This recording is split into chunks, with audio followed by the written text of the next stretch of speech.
Hello. Chris is currently traversing through some South American airport. Hopefully, he'll be joining us at least by voice and then later by face. Welcome back. Oh, look, there he is. Welcome back. I want to first and foremost thank you. Big thanks to my wonderful brother, my Donian brother, Stoshik, who sent the huge super chat. I don't know why. I have a real terrible habit of not reading the super chats. So I blame the mods. They should be telling me to read them. It's their fault. So I think that Lenny will probably be fired for this, and then we'll figure out where to go from there.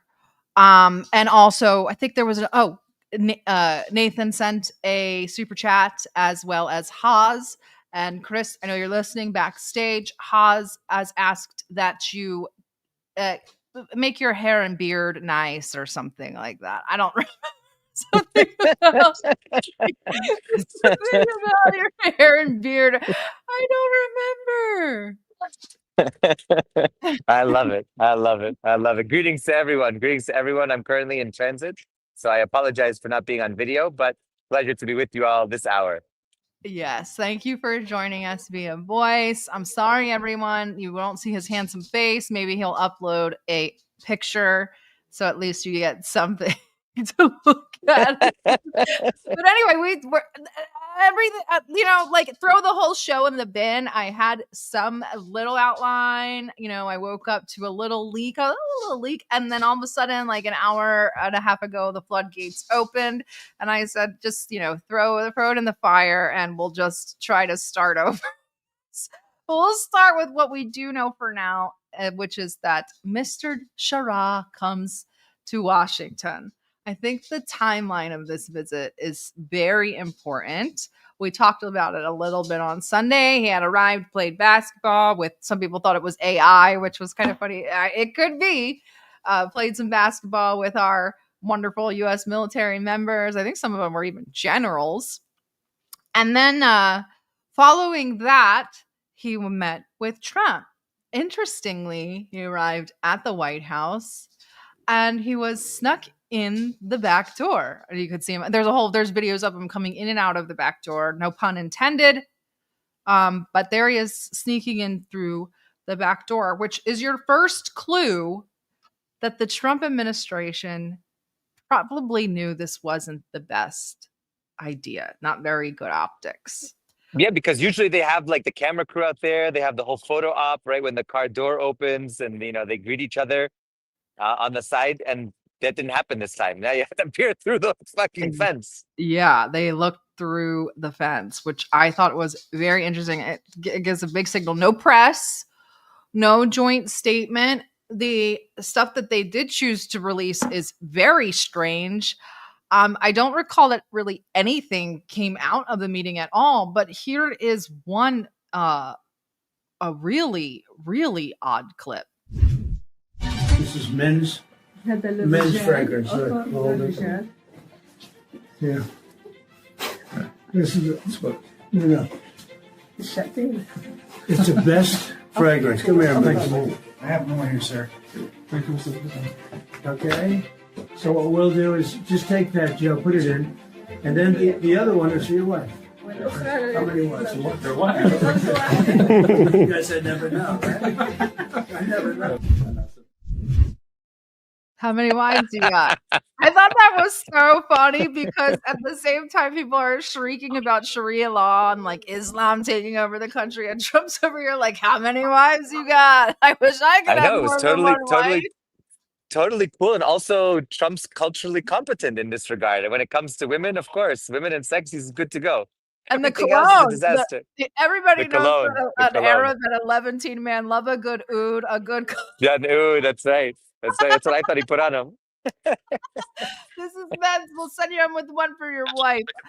Oh, anyway, it's kind of strange that that's what they chose to release from that whole entire exchange. We kind of don't really know much that came out of there. We do know that they're attempting to lift sanctions. Now, guys, remember, what you see is that Trump cannot lift sanctions on his own, so he has extended the moratorium or whatever you want to call it on the Caesar sanctions to at a later, because we weren't in session at the time. Congress just came back in session. We'll get to that later, and so they'll have to vote on that later. The sanctions themselves need to be lifted by an act of Congress.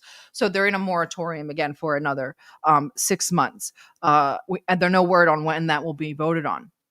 Interesting timeline of events. The same day after he meets with Trump, I'm pretty sure it was after. Regardless, it's the same day. Here's Jolani leaving the White House. It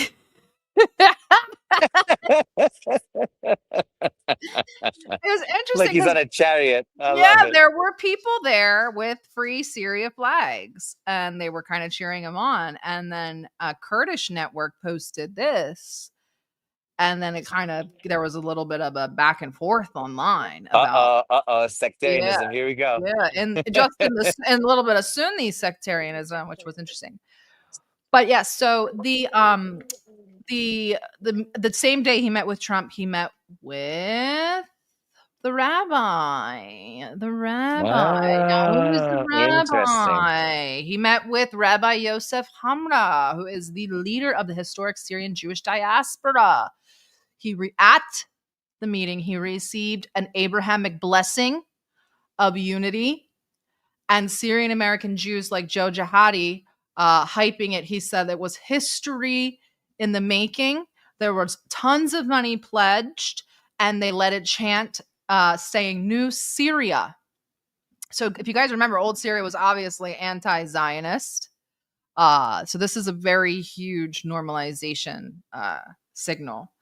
So the rabbi himself is a Brooklyn-based leader of the 20,000 strong Syrian Jewish diaspora, which was exiled in 1992 after Assad Sr.'s crackdowns. He is from a powerhouse family. His brother Binyamin runs Israel's Syrian Jewish community. Interesting. Maybe everybody should go check out our conspiracy clip. There's the hood. There's the hood. So, yeah. So he gave the blessing. He said, Hashem watches over you and for a positive future for Syria. They exchanged gifts. He gave Jolani a Siddur, which is a prayer book. And the rabbi was given a Syrian artifact. He himself has been lobbying and pushing for Jewish site preservation since HTS took Idlib. Jolani's crew was the one that gaslit if you guys remember the April 2025 Jewish visit to Syria, where I think they toured a lot of the sites. Joe Jihadi, which is, he's a Syrian American Jewish businessman. He's a real estate mogul. It's so weird how everybody involved in this administration is a real estate mogul. He said, I'm excited. It's exciting to see a Syrian president in the United States. We're business folks, us Arabs and Jews. It's time to partner. I guess the hat should just go. Interesting. Yeah. Just keep that hood on there for the segment. He's been working on this since at least May on this sort of integration. So very interesting. Maybe a couple of Mays ago too, if we get the real behind the scenes details, the real story once it comes out, if it ever does. Exactly. Jolani, in an interview following this on the Golan Heights, said Israel occupied the Golan Heights in order to protect Israel. And now they are imposing conditions in the south of Syria in order to protect the Golan Heights. So after a few years, maybe they will occupy the center of Syria in order to protect the south of Syria. They will reach Munich on that pathway. It's like you get it, but you can't. I don't know. It's like he gets it, but he doesn't. I'm not sure. Maybe we lost Chris. Not sure. Regardless, after the meeting with the Syrian Jewish diaspora, he has his next meeting. Let's see, where is it? Mr. President, welcome to the IMF.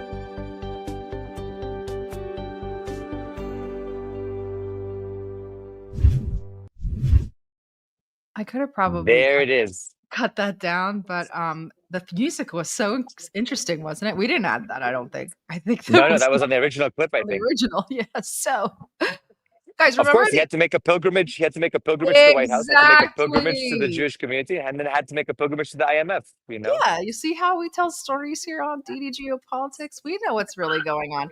Okay, so remember when the IMF was the boogeyman for Latin America's lost decade? Well, now it's going to rebrand Syria. But you guys remember, this is just the consensus playbook. So you guys know about the IMF from 1944 Bretton Woods Conference.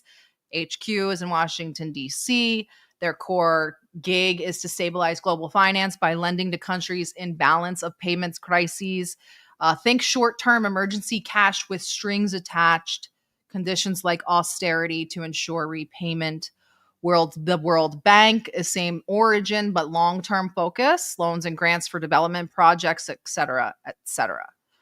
These two are known as the Bretton Woods twins and are obviously U.S. led because when they were created, the U.S. made sure to establish a veto power inside of it. They hold the majority share, so they have a veto power. So this created what we know as the Washington Consensus, which is, I just condensed it down into 4 pillars, which is fiscal discipline, which means slashing deficits. Syrian war debt would mean austerity first. I think Syria's war debt is over $100 billion. So expect a lot of austerity there. Privatization and open FDI, which means Syria's oil and gas and phosphates will be ripe for privatization. They'll be looped into the IMF debt trap with United States corporations looting what's left of Syria's natural resources. Trade liberalization, which will lift the sanctions, yes, but will push for exports. Will flood markets with cheap imports, gut local industry, and echo Egypt's IMF path with growth but no jobs. And of course, the best part, the deregulation, which opens the doors for all of them to come in. You know what's so interesting? And somebody reminded me of this on a space, and forgive me because I don't remember who said it, but they were like, wow, this is interesting. This is what happened to Russia. Right after the Soviet Union collapsed, all of the Russian Jewish diaspora went home to go privatize the whole country and then leave again and go back to Israel or America or the United Kingdom, where so many of them went. And it's Absolutely like right. the same exact playbook. So now you'll get this Syrian Jewish diaspora who's been waiting in the wings will go, and the Americans, obviously, will privatize the whole place. And then they'll scurry off to their places in the Gulf and Israel and America. You know it. They'll make the desert bloom. Make the desert bloom. Well, and if that wasn't enough, all of this is occurring on the Marines' 250th birthday and Veterans Day. Also, what better way to remember? Right. What better way to remember the fallen? And I did catch a lot of people that were actually, I talked to a few people where this was their straw that broke the camel's back, proverbial camel's back for their MAGA thing. They were like, it was the meeting with Jolani while it was Veterans Day and the Marine Corps birthday. That was it. This was before of all the days. This was before of all the days to pick it. Exactly. It almost like they did it on purpose. Yeah. Did nobody think about this? Did nobody have, I don't know. I assume that they think about the calendars and the events and the holidays and all that shit. But clearly, hey, listen, at the end of the day, the truth is what we've been saying all along. They paid for them. They're basically U.S. They're basically U.S. veterans too. Al Qaeda is U.S. veterans too. They paid for them. They funded them. They armed them. They trained them. And then, people lost legs and then pose with the people who blew up their legs. It's great. It's just how it works. That was wild. Brian Mast with crazy. No legs, purposefully wearing shorts and standing next to Jolani. Even the Zionists were pissed. Insane. Really insane. I think. Anyway, and also, while all of these Epstein things are leaking, I want to let you know while we're on the topic of Syria, because Tom Barak is basically running the show in Syria and Lebanon, ready to start civil war in Lebanon and to do whatever he wants to Syria. Well, he's included in the emails, in the Epstein emails where He is. I saw that. he is included in the Epstein emails. Guys, we're going to be holding a space after, because there's all still leaking. So we're going to be holding a space in an hour or so after the show. But Jeffrey Epstein wrote to Tom Barak, send photos of you and child. It makes me smile. That's March 9th, 2016. That's not Why are creepy. rich people so creepy? They're literally so creepy. And then March 9th, 2016, Jeffrey Epstein also writes to Tom Barak. He was U.S. Special Envoy to Syria. He said, FYI, I receive many calls a week about both Donald Trump and Clinton from reporters. So he's basically saying that he's fielding media inquiries about the Clintons and Trump before the 2016 election. So he's letting Tom Barak know that he has stuff on both Trump and Clinton. And now Tom Barak is in the administration running the show in Syria and Lebanon. So just keep that in mind. Pay attention to these leaks because they implicate or they name a lot of people, these emails. And by the way, they want to do the same as what they're doing to Syria, to Lebanon. There's been a big, sort of push. Let's end the bureaucracy. Let's end, first of all, not only disarm Hezbollah, but also open up things for capitalist investment, the markets, things like that, to try to, put Lebanon simultaneously on a diet and a fire sale. And that's what they're really interested in. I mean, people are salivating because Lebanon's a rich country. They've got a lot of good things that could be exploited, especially tourism. They got nice beaches. They got that Mediterranean. So there's a lot of people who are looking to see how they can combine the two. And I mean, investment is ripe in these areas. And it's ultimately a question of their sovereignty. And you can clearly see that Syria is selling its sovereignty for nothing, just giving it away for free. Yeah. So I thought that the implosion started with the Laura Ingraham interview. Now, Laura Ingraham is a bit of a tough customer. I get it. She's a tough interviewer. She's kind of got that, she's a bit intimidating. She's a kind of a no-nonsense lady. I don't like her views, but I like Laura Ingraham. I think she's funny. I think she's a good interviewer. Well, she was sticking to her style in this interview, but I think she was trying to lead Trump down the easy road. But let's take a look. So we'll start with some levity. The one thing with gold, Why not you can't imitate gold, real gold. There's no paint that imitates gold. So these aren't like from Home Depot or something? No, this is not Home Depot stuff. No, not stuff you buy. This is not Home Depot. So weird that she asked specifically about Home Depot because, I mean, seriously, there they are. It's almost like Laura Ingraham already knew. Anyway, go ahead. No, I just want to say that when I saw those pictures, it reminded me of Persian princesses of like fucking, I don't know, in Los Angeles, Beverly Hills or something, or maybe like the Gaudi family or some kind of house like that. It felt just over the top, a little bit Versailles. It felt a little bit Versailles, but a little bit gaudy, like beyond that. It was, I wrote a post. Horrible. I was like, this Qatari influence in the United States is getting out of control. Really. Anyway, so it just keeps going downhill from there. It just is more and more bizarre. But this is when it really starts to tank. Folks are not thrilled about this idea of hundreds of thousands of foreign students in the United States. We have about 350,000 Chinese. At one point during COVID, you were going to, get them out, but that was pulled back. You've said as many as 600,000 Chinese students could come to the United States. Why, sir, is that a pro-MAGA position when so many American kids want to go to school and there are places not for them and these universities are getting rich off Chinese money? Sure. Never said about China, but we do have a lot of people coming in from China. We always have. China and other countries. We also have a massive system of colleges and universities. And if we were to cut that in half, which perhaps makes some people happy, you would have half the colleges in the United States go out of business. So what? Well, I think that's a big deal. Are they fans You would have the the United States? Yeah, but you would have, as you know, historically, black colleges and universities would all be out of business. You would have a system of colleges and universities. So we're dependent on China to keep our university system going? But I think it's good to have. I actually think it's good to have outside countries. Look, I want to be able to get along with the world. They're not the French. They're the Chinese. They spy on us. They steal our intellectual property. What, do you think the French are better? Yeah. I mean, really? I don't know. I'll tell you, I'm not so sure. We've had a lot of problems with the French. You don't want to cut half of the people, half of the students from all over the world that are coming into our country, destroy our entire university and college system. I don't want to do that. I wouldn't lose any. And don't forget, MAGA was my idea. MAGA was nobody else's idea. I know what MAGA wants better than anybody else. And MAGA wants to see our country thrive. There's so much to unpack here. So, A lot. So much. So starting with the fact that he wants to keep the colleges in business. I thought MAGA hated colleges and thought they should be out of business. Or that they should just be focused on the private and not necessarily like government.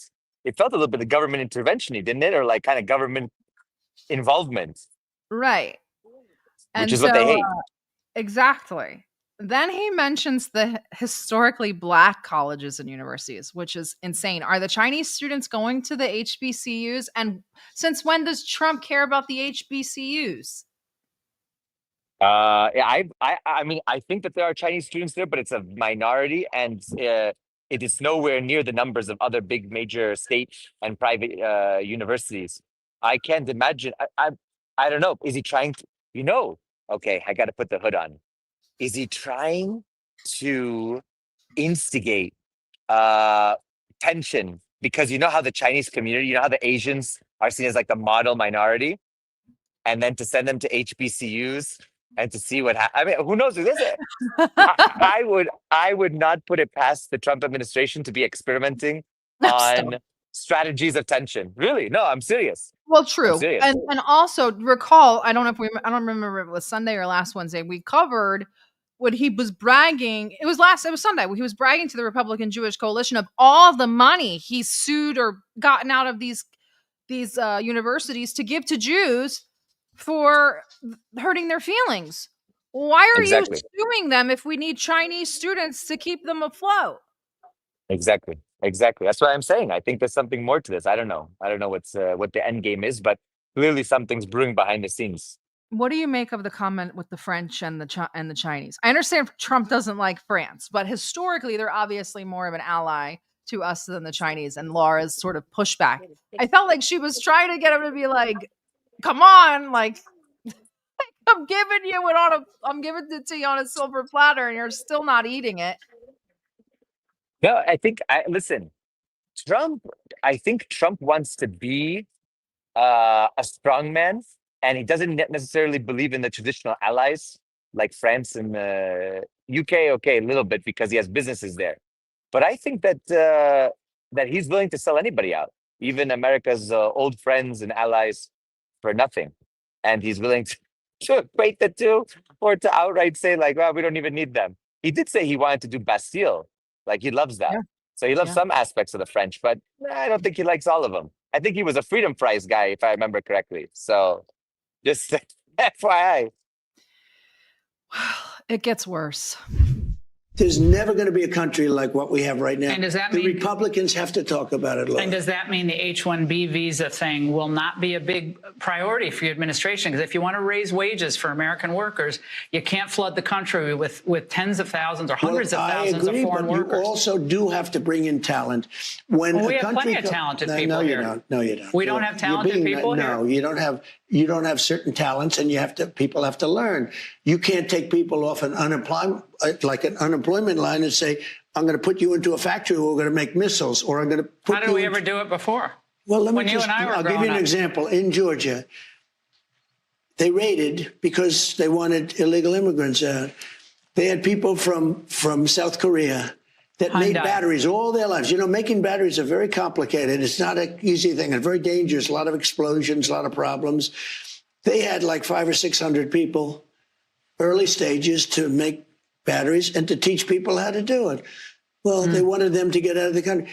You're going to need that, Laura. I mean, I know you and I disagree on this. You can't just say a country's coming in, going to invest $10 billion to build a plant, and going to take people off an unemployment line who haven't worked in 5 years, and they're going to start making missiles. It doesn't work that way. MAGA, wild that they're talking about missiles. I thought it was the peace president. MAGA lost their shit. And rightfully I'm sure they did. I think I'm this sure dog they has did. one of my lip glosses. This friggin' dog. I can't. Anyway, but yeah, they lost their minds, and rightfully so. Rightfully so. Guys, don't forget that back in December, it was over Christmas, the H-1B fiasco that nearly destroyed Vivek's career. When he said, basically not, and these aren't, I can't quote him, but it was basically how people took it was that he was calling Americans lazy and stupid. And, but I did a little bit more research, and just so you guys know, only 23% of American born STEM graduates are working in STEM. Look at the chart. They're not even working in their field. They're saying they can't get the jobs. Why? Because they're labeled for H-1Bs. Why? Because the companies get tax breaks and they can pay them much less for the same job. This isn't like science rockets. This isn't like difficult to kind of detangle. I guess we lost Chris. Maybe he's grabbing his bag and getting himself through customs. This is really bad because this is his segment, his time to shine, as he is an Epstein truther. Here's Chris with his own black book. Hopefully he gets back on the stream and he can tell you the story behind his obtaining of his own Epstein black book. Yes, Chris has an Epstein black book. Correct. So hopefully, what is that fic? I'm serious. I'm serious. It's an Epstein black book. I posted about it on my personal Twitter account, and I believe, don't quote me, maybe a British or Brazilian think tank published an article about it with the contents. So hopefully he comes back and he'll discuss that a little bit more. But keep in mind, I woke up this morning. Now I'm in like one of the last time zones on Earth. I'm in like the third or fourth to last, probably the second to last where people actually live. And I woke up to the pardon. So obviously we have this pardon from Trump. Now this is the first time that Trump is officially requesting a pardon for Bibi. It's important to read the contents. Again, we're citing this 3,000-year-old conflict that he's secured peace in. And he says Bibi is now leading Israel into a time of peace. Israel is still bombing Lebanon today. Just an FYI, in addition to all of the goings on in Gaza. Bibi is leading Israel into a time of peace, which includes my continued work with key Middle East leaders to add many additional countries to the world-changing Abraham Accords. Okay, that's wrong in and of itself because nobody will join the Abraham Accords, which is why they had to get Kazakhstan to do it, to throw them a bone.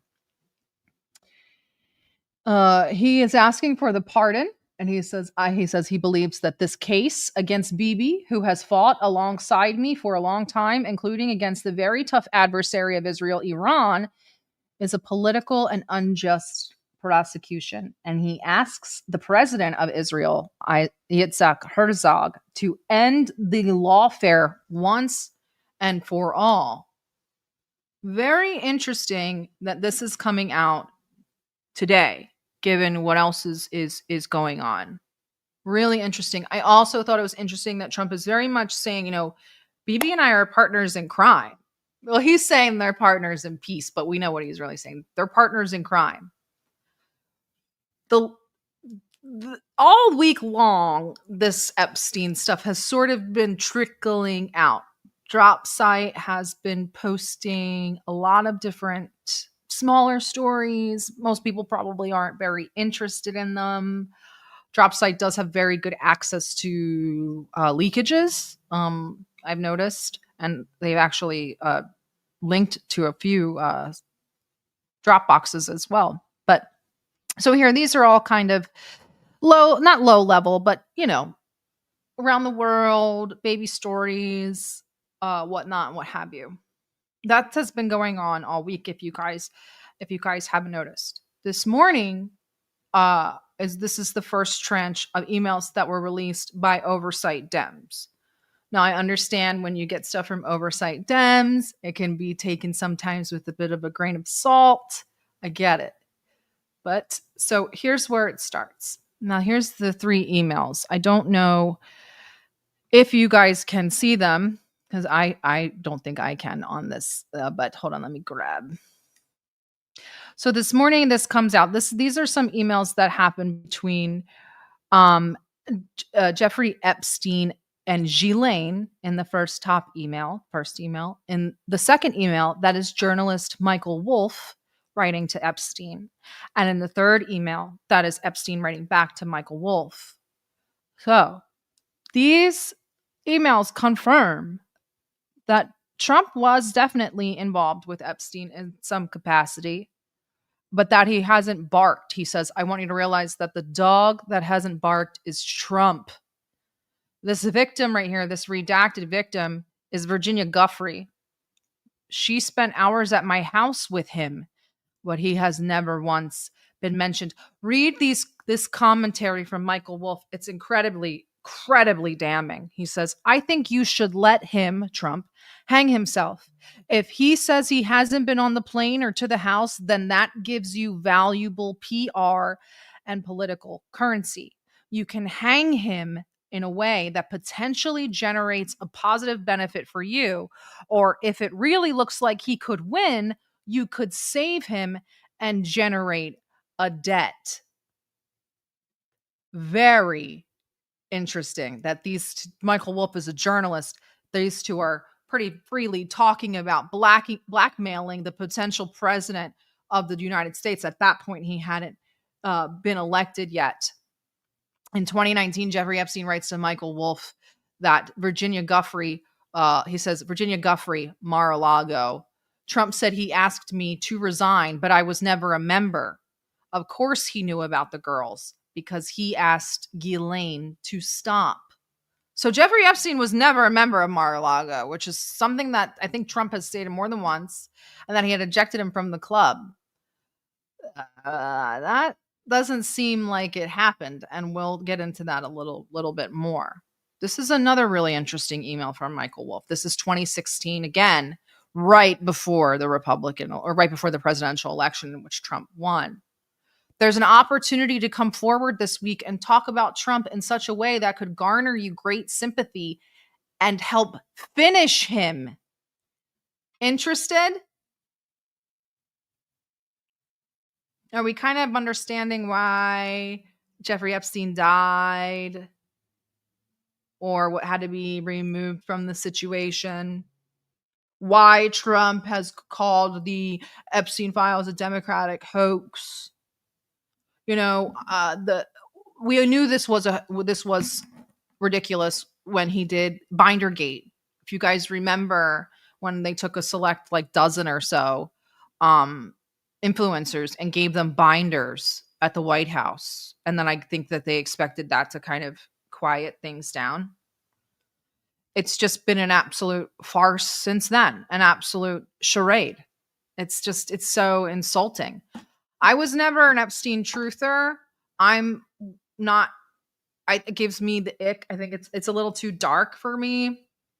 So I don't kind of dive into the rabbit holes. And I've talked about this before. I don't usually dive into the rabbit holes of the trafficking aspect and the island itself. But I am incredibly interested in who was blackmailed and what world leaders. And we are posting them on the large Twitter account, and forgive us because they're coming out in a really disorganized fashion. We're trying to get them out, and I'm trying to get them out as sort of organized as I can. And I'm sure at later point, they'll all be kind of compiled in a much more readable way. But if you look, he implicates tons of world leaders, presidents of Mongolia, leaders of India. He talks about Peter Thiel. He talks about Gordon Brown, prior prime minister of the United Kingdom or of Britain. There's a whole email exchange regarding Prince Andrew. An entire email exchange. Epstein even jokes about Trump and Andrew being together at one point and laughs and says, those two, look at those two hanging out together. They're both connected by Virginia Giuffre. As you know, Prince Andrew was Virginia Giuffre's abuser who had to give a settlement to her. I believe it's undisclosed to this day. Don't forget, somebody knew this was coming because either last week or the week before, somebody correct me and the listener and the viewers, Prince Andrew was stripped of all of his titles and everything recently. That was recently in the news. You go through these emails, they talk about Prince Andrew and Virginia Giuffre. They talk about Prince Andrew having an illegitimate child. Talk about Prince Andrew's wife having to take a one-way ticket to South Africa. And she took a bribe to do so or something. It's just madness. And the people that are implicated in this are people from the Obama administration. This is not just MAGA. Let me be clear. This is not just MAGA. He also implicates Hillary Clinton in an affair with another lawyer.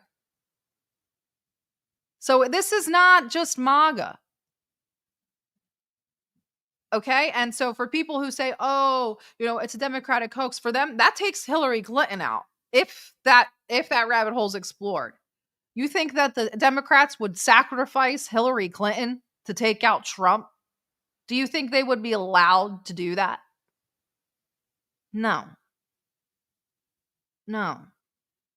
You would never. That's a good question. Why are you hating on Trump but not Bill Clinton? Bill Clinton was mentioned in the emails. Epstein said he was never at the island.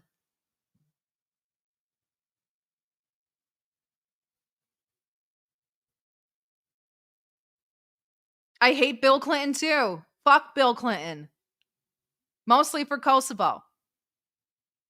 So I probably hate Bill Clinton more than I don't even hate Trump. This is just bizarre. But that's what the email said. Sorry.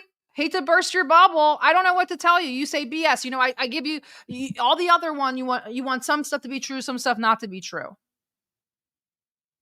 I don't know what to tell you. Why would he implicate Hillary Clinton and then lie to keep Bill Clinton safe? Especially right now when Bill Clinton has no power. Hillary Clinton has more power than Trump, than Bill Clinton, and Trump has more power than both of them.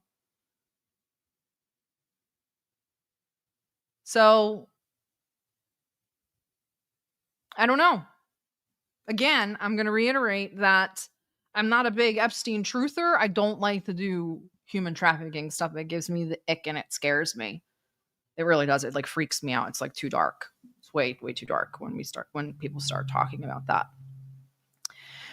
Anyway, the leaks are still coming out. Here's the smoking gun for what most people are going to consider the smoking gun. I would think. This is an email. This is an email from one of the Epstein victims to Epstein. They're talking, the exchange is about can we go to dinner on this date? We'll be in Paris. Are you still in Paris? He says, you're welcome at my house as always and more privately. She says, very well, just send me the address again and code to the door so I can get to the second floor and send me the day and time. Thanks. And he gives her the code for the gate. She replies, I'm at the door, but I will wait for my time. I don't want to come early and find Trump in your house. Why is this a smoking gun? This email was sent in 2019.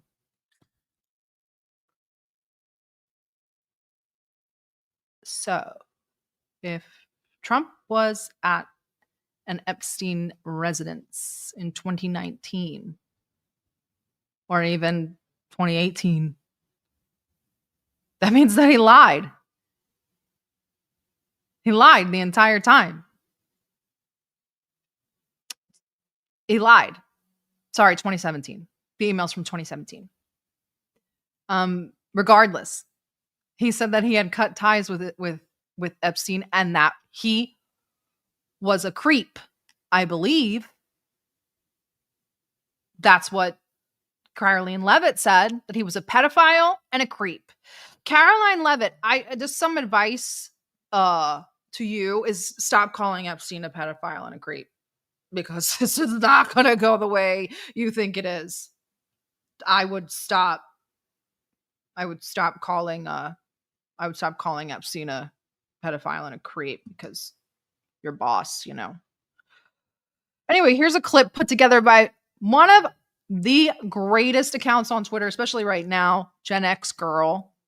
Please follow her if you don't. She's getting all of her flowers right now. I've known her for years, I think at least 3 or 4 years. Fantastic person and a fantastic investigative journalist. But this is a clip that I stole from her. Really wanted to talk to you about the fact Mike Johnson is now reopening the House, which means guess what's back on the docket? The Epstein files. So what will happen theoretically is that the House will vote to subpoena the Epstein file or files. Theoretically, it is everything that that exists within the United States government on Jeffrey Epstein.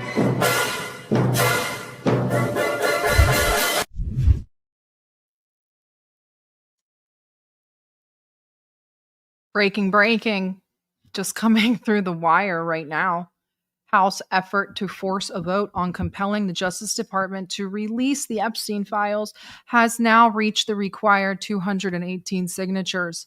The petition only crossed the threshold after Speaker Mike Johnson delayed the swearing in of a newly elected Democrat, Adelita Grijalva, for 7 weeks. She became the final signer when she was sworn in. Other news that came out today.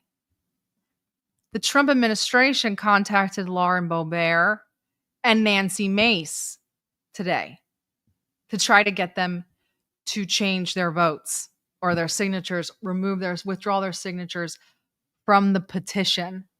Guys, remember, 4 Republicans were on the petition. We had Thomas Massie, Marjorie Taylor Greene, of course, Nancy Mace, Lauren Boebert. Okay? Trump has already declared Thomas Massie persona non grata. So we can't ask him to change his signature. All of MAGA is going after Marjorie Taylor Greene, so he can't ask her to change her signature. So he reaches out to Lauren Boebert and Nancy Mace. But what he forgets is why the two of them have to sign this petition. Nancy Mace has to sign this petition because sexual assault, human trafficking is a policy that she stands on. Lauren Boebert, when she was elected, she was part of the QAnon movement. She was QAnon adjacent. She took a lot of grief for that, but she's one of the Save the Children people. She's very big on human trafficking. She cannot take her signature off of this petition. Come to find out, at first they said, oh, it was just a phone call. He called Laura to talk to her about it. Senior White House and Justice Department officials met with Representative Lauren Boebert to attempt to get her to withdraw her support for an impending House bill. President Trump called Nancy Mace to get them to get her to withdraw support. Here is what Caroline Leavitt had to say about it. The gaslighting.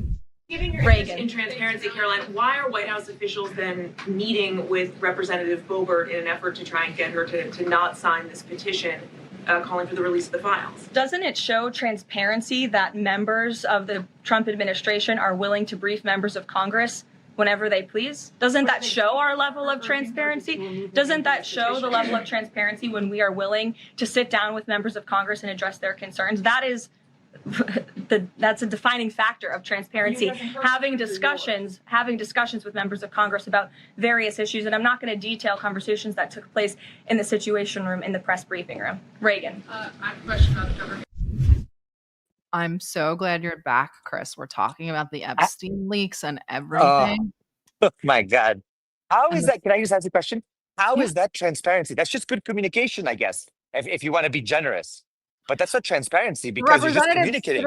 The representatives didn't seek out the administration. The administration sought them out. So what's the transparency? Yeah, exactly. They didn't go to them and tell them, okay, here are all the files, here's everything. You guys do with it as you will. They went to them to say, actually, we don't really think this is the best idea, but we're talking to you, so I guess that's a good thing. It's Speaking of total. It's total gaslighting.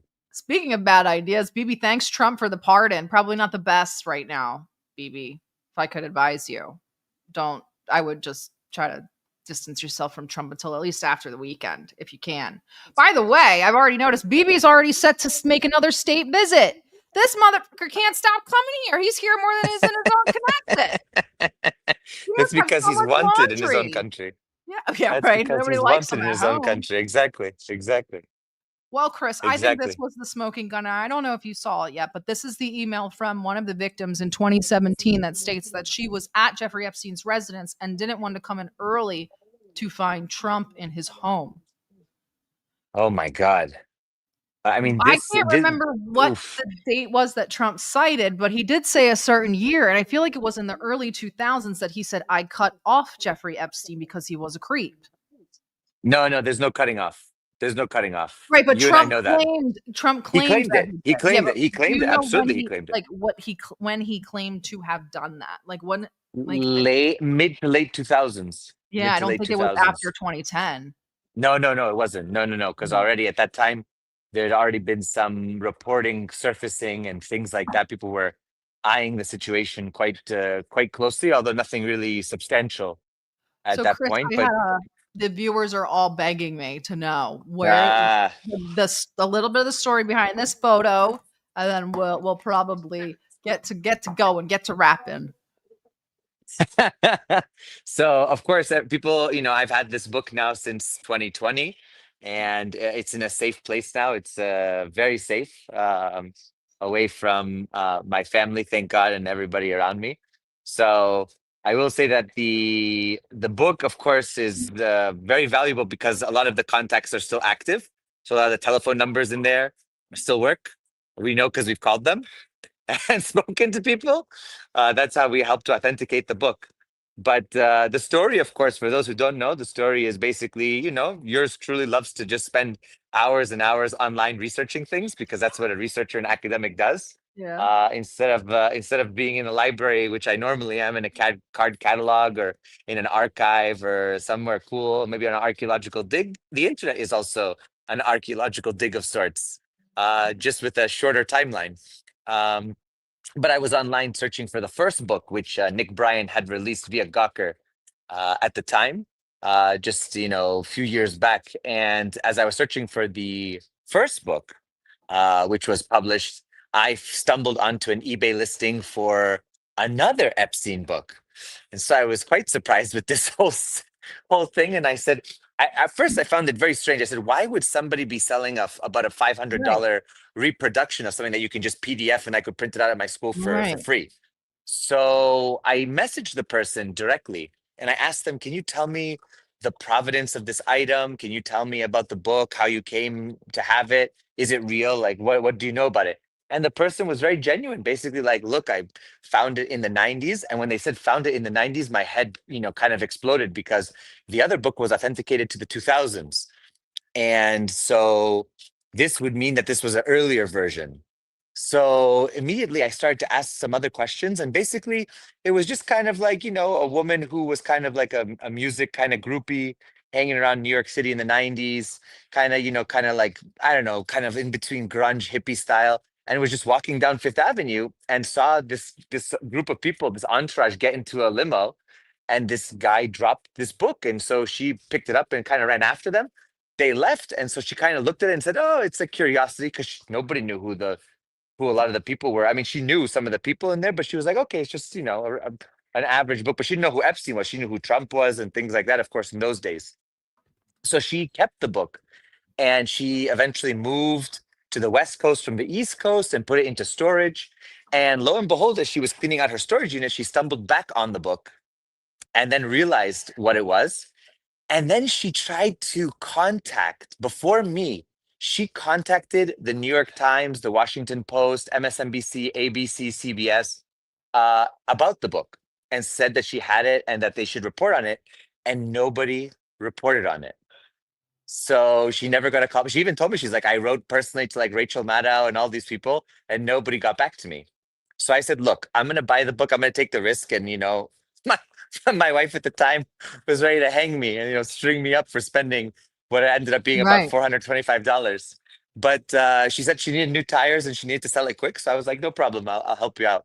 So when I got it at the post office after work, and she had expressed it over, I instantly knew when I opened it up, because I work a lot with old archival materials. I've worked with Byzantine manuscripts. I've worked with Ottoman era manuscripts and, stuff from the 18th and 19th centuries. So I knew the paper quality was not contemporary. It was not anything that we would, it would cost a lot more to make a forgery of that style.